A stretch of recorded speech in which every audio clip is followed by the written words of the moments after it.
Hello everyone, my name is Swati Shalika. In my previous video, I have tell you about biosafety. I told you about biosafety introduction and its definition. In this session, I will tell you about objectives of biosafety guidelines and risk assessment. We will learn some of the important points under risk assessment. First is assessment of risk during laboratory research, risk assessment for plant introduction, and risk assessment of biotechnology products. Okay, let's start with objective of biosafety guidelines. The biosafety guidelines are developed to contribute to ensuring an adequate level of protection in the field of safe transfer, handling and use of living modified organisms resulting from modern biotechnology that may have adverse effects on the conservation and sustainable use of biological diversity and to reduce risk to human health. The Cartagena Protocol on Biosafety to the Convention on Biological Diversity has been designed to cover the transboundary movement, transit, handling and use of all such living modified organisms. Okay? The NIH USA guidelines specify the practices for constructing and handling. Let's see what are they. First is recombinant DNA molecules, and second is organism and viruses containing recombinant DNA molecules. These guidelines require approval and clearance of any recombinant DNA experiment that requires such approval, or you can say clearance, from NIH or another federal agency. All experiments involving the deliberate transfer of recombinant DNA or DNA or RNA derived from recombinant DNA into human subjects cannot be initiated without submission of the required information to NIH and other specified agencies. NIH funding for recombinant DNA research stipulates that such research must be associated with or sponsored by an institution that assumes the responsibilities assigned in the NIH guidelines and ensures that such research complies with the guidelines. The ultimate objective of guidelines that regulate research and development activities using recombinant DNA technology should be to minimize risk from such activities and at the same time encourage these activities. Okay. Now let's talk about risk assessment. Okay.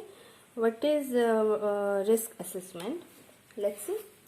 Risk is a function of the level of hazard and the probability of occurrence of the hazard.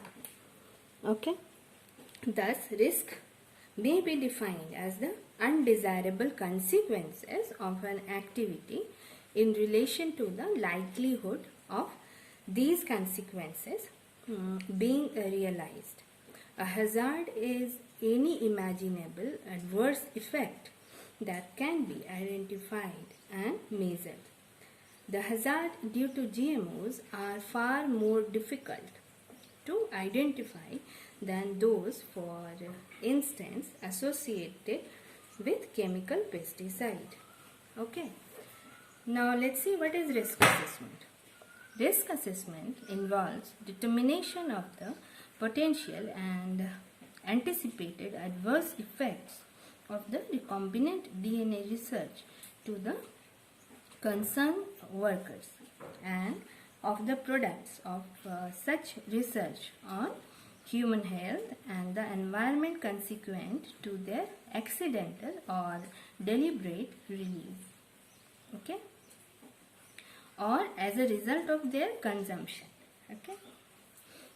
I repeat, risk assessment involves determination of the potential and anticipated adverse effect of the recombinant DNA research to the concerned workers and of the products of such research on human health and the environment consequent to their accidental or deliberate release or as a result of their consumption.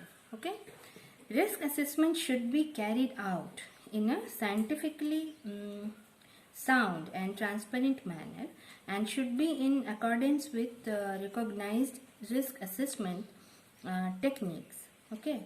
Risk assessment consists of hazard definition, hazard identification, hazard analysis, consequences analysis, and risk determination and risk evaluation. In essence, it is a subjective process.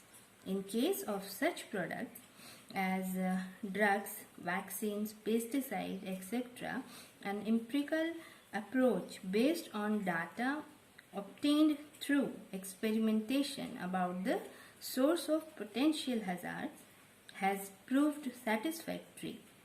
Okay, but this approach can not be applied to such cases where risk is very low or minimal. Example, suppose a small scale field trial of a ubiquitous and benign organisms like ICE non-pathogenic strain of Pseudomonas syringae. In such cases, risk assessment must be based on more general scientific principle. Okay. So, a lack of scientific knowledge or scientific consensus should not necessarily be interpreted as indicating a particular level of risk, an absence of risk, or an acceptable risk. Okay. In those cases where there is uncertainty about the level of risk, further information may be sought on specific issues. Okay. So, this is actually the meaning of risk assessment. Okay. Next session I will tell you about assessment of risk during laboratory research and risk assessment for plant introduction, and last, risk assessment of biotechnology products. Thank you.